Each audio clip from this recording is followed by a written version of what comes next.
Jangan lupa like, komen, dan subscribe channel YouTube TVRI Bengkulu dan nyalakan lonceng notifikasinya. Oke pemirsa, kita lanjutkan lagi obrolan pagi ini bersama Cece Silvi ini gitu. Tema kita nih pecinta air nih Cece gitu kan. Nah kalau air itu identik dengan lautan gitu kan Cece gitu kan. Gitu. Dan bahkan juga di dunia ini gitu kan sepertiganya ya gitu adalah lautan gitu. Berarti eksplornya banyak banget nih Cece gitu kan. Nah tadi Cece udah menyinggung juga untuk spot terbaik dari diving nih Enggano gitu. Untuk Bengkulu ya gitu ya. Kalau selain Enggano di Bengkulu juga di mana nih Cece? Kalau untuk diving ya kalau menurut Cece sih Enggano. Tapi kalau untuk latihan boleh sih di Pulau Tikus.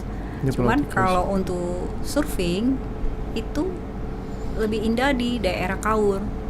Oh surfing ya, ombaknya mungkin ya? Iya, kan banyak wisata di sana. Cuma saya tidak terlalu lebih mendalami soal surfing.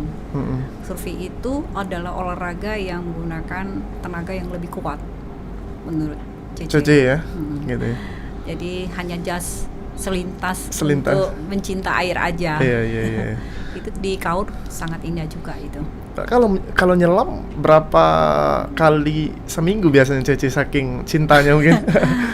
Dulu ya pertama kali jatuh cinta ke diving itu sebulan sampai 3 kali. Oh sebulan 3 kali? Iya. Tapi ada jangkanya nggak Cece? Maksudnya tuh yang aturan yang untuk ini kalau walaupun kita pecinta air seminggu sekali kah atau aturan-aturan khusus atau tidak ada? Tidak ada. Cuman aturannya itu seandainya kita pergi ke daerah pulau menggunakan pesawat udara kita tidak boleh 1 hari setelahnya baru boleh.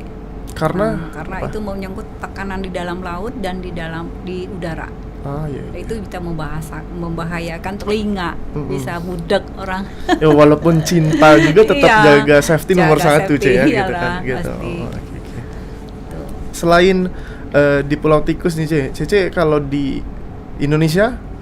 Kalau di Indonesia ya, Cece pernah ikut waktu itu mewakili Polda Bengkulu untuk rekor muri itu tahun 2018. Itu kemudian tiba-tiba orang menginfokan orang Airut, Ceh, lu mau nggak mewakili? Wah, gua kan bukan poluan gitu kan. Ya, tapi enggak apa-apa katanya. Kan lu bisa kan nggak bisa cari peserta katanya. Nah, itu undangan Ibu Tito. Udah, akhirnya kita ikut. Itu rekor murinya memang luar biasa Ibu Tito itu. Kita melakukan pengibaran di dalam air. Iya. Itu berapa ribu orang kalau nggak salah. Tapi khusus perempuan yang rekor murinya. Oh. Perempuan semua. Itu yang menjadikan rekor muri ya gitu ya. Iya, rekor muri untuk perempuan gitu yang penyelam. Kemudian tahun 2019 Cece ditawari lagi dari Polda untuk rekor pengibaran bendera terpanjang rekor dunia. Oh, rekor dunia. Di mana tuh, Cece? Di Manado semuanya, dua-dua di Manado di Megamas gitu kan. Nah, itu seluruh dunia yang ikut di situ. Itu amazing, luar biasa. Semua pencinta laut itu semua berkumpul di situ.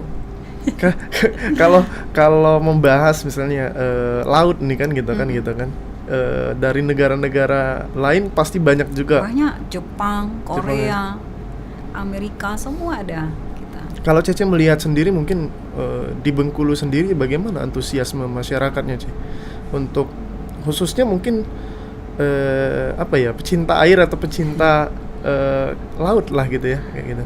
Masih kurang kah atau seperti apa? Kalau untuk Cece, untuk diving? Boleh untuk diving. Kalau untuk diving rasanya masih kurang. Tidak semua orang mau diving. Tidak semua orang siap mental untuk masuk ke dalam laut. Tidak semua orang berani untuk melakukan itu. Sekalipun kita berkata tentang diving itu sesuatu yang menyenangkan, kemudian lautnya bagus, di dalam laut itu indah, ada rasa takut yang mereka lakukan. Satu, terutama kebanyakan perempuan ya. Ini bukan semua ya, tapi rata-rata. Mereka takut kulit jadi hitam, ada perubahan kelembutan kulit, kecantikan. Tapi kalau semua itu bagi Cece tidak ada masalah. Karena bagi Cece yang penting saya menikmati, saya sehat, pasti semua bagus. Gitu ya, benar. Kalau dari alam Indonesia sendiri nih Cece gitu kan. Kalau Cece sebagai penikmat atau pecinta air juga, gimana melihat alam di Indonesia? Alam Indonesia tuh indah, sangat luar biasa indah. Orang kadang-kadang pingin ke Maldives, Iya. ke luar negeri. Kalau saya berpikir, Cece berpikir, kenapa kamu harus ke Maldives? Ya kan? Nggak usah jauh-jauh lah gitu ya. Kita Gitu. tuh banyak loh. Heeh. Banyak di Papua, dimanapun banyak, lebih indah daripada Maldives. Cuman beda kelas. Dianggap wah itu keren, padahal kita punya lebih indah. Apa kurangnya mungkin karena fasilitas juga kah, atau seperti apa yang Cece melihat dari pecinta air nih? Kalau Gitu. untuk provinsi lain, mereka sudah menyiapkan, sudah bagus.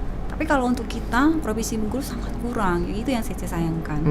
Padahal Bengkulu itu sebenarnya daerah kita pantai itu indah. Cuma penataan dari pemerintah kita kurang memperhatikan. Cece tidak mengerti ya. Apakah mereka menganggap itu sesuatu yang tidak penting atau bukan tidak penting full, tapi tidak begitu menjadi sesuatu yang bisa menjadi Bengkulu Prioritas indah, ya, gitu ya. prioritas. Gitu. Tapi itu salah menurut Cece. Kenapa Cece bilang salah? Kita memperkenalkan provinsi dengan indahnya laut kita, itu tuh mendatangkan, memperkenalkan income, Iya. investor yang datang. Iya. Bengkulu tuh bagus loh.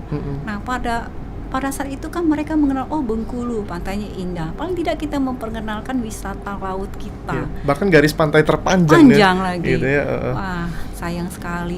Kita memilih sesuatu investor itu dengan memperkenalkan pantai kita dulu. Baru mereka melihat, oh pantai. Pada saat itu kan turis masuk. Orang-orang pecinta masuk, yang pecinta laut segala macam. Mereka akan berpikir sendiri, apa sih yang harus saya tanamkan di sini untuk sesuatu yang mendapatkan income. Kan disitulah kadang-kadang pola pikirnya terbalik. Iya. Kalau menurut Cece. Karena kalau kata pakar ekonomi itu setiap perkumpulan itu pasti akan ada Ada, transaksi ya. iya, gitu ya. benar. Jadi kalau kita bisa mendatangkan orang-orang ke Ya, jelas. Bengkulu gitu kan, artinya akan Jelas. menaikkan income tadi gitu Benar. kan. Gitu. Jelas. Itu berarti harusnya memang kita tuh daerah Bengkulu bukan daerah pesisir kan, Ceh. Ya. Daerah yang mengutamakan nih hasil lautnya, Ya, benar. alamnya gitu Betul. ya, Ceh, gitu kan. Gitu. Nah, dari kegiatan-kegiatan diving misalnya surfing juga ada kegiatan lain, Ceh, yang mungkin Cece masih berhubungan dengan air juga nih gitu. Ya ada. Kebetulan ini yang baru pertama ini yang Cece ditawarkan jadi anggota KOTSI. KOTSI, ya. Cece dijadikan sekretaris umum untuk KOTSI. Udah langsung diangkat gitu. Karena kita kan ada komunitas air iya, kan. Jadi mereka menawar, Ceh mau nggak jadi pengurus KOTSI gitu. KOTSI untuk itu? Bengkulu. Persatuan Olahraga Dayung Indonesia. Gitu. Nah, oke deh. Kebetulan itu SK-nya dari Pak Menteri PUPR sendiri, Pak Basuki. Jadi sekretaris umum. Ketua umumnya untuk Provinsi Bengkulu itu Pak Adi Umar Dhani. Gitu. Gitu. Berarti aktif di kegiatannya juga nggak, Ceh? Di POTSI itu untuk sementara kita sudah pembentukan anggota dan pengurus. Cuman ada kendala yang kita lakukan terjadi, kita belum ada bibit yang harus kita bina. Kita harus masih mencari olahraga dayung. Kemudian media untuk olahraga dayung itu baru kita ajukan, perencanaannya sudah ada gambar. Itu kita buat di Danau Dendam, dan itu kita udah ajukan ke Dirjen PU Pusat, dan mereka sudah melihat mendesain gambar, dan itu mungkin akan terrealisasikan di tahun depan. Karena Danau Dendam itu adalah suatu standar untuk latihan, dan itu danau juga bagus, sayang sekali bagus kan. banget, Ceh, gitu kalau pagi-pagi lewat, Ceh, Danau Dendam tuh, Ceh, gitu kan. Iya benar. Sayang sekali kalau nggak dieksplor ya, maksudnya. Benar, Danau Dendam. Gitu. Nah, mudah-mudahan dengan ada olahraga dayung itu menjadi sesuatu yang menjadi tempat yang indah. Danau itu dipergunakan untuk wisata, ya kan gitu. Gitu. Oke, baik, Ceh, kita tahan dulu mungkin gitu ya. Kita lanjutkan lagi nanti ngobrol di segmen berikutnya gitu. Untuk para pemirsa jangan kemana-mana, tetap di Opini Obrolan Pagi.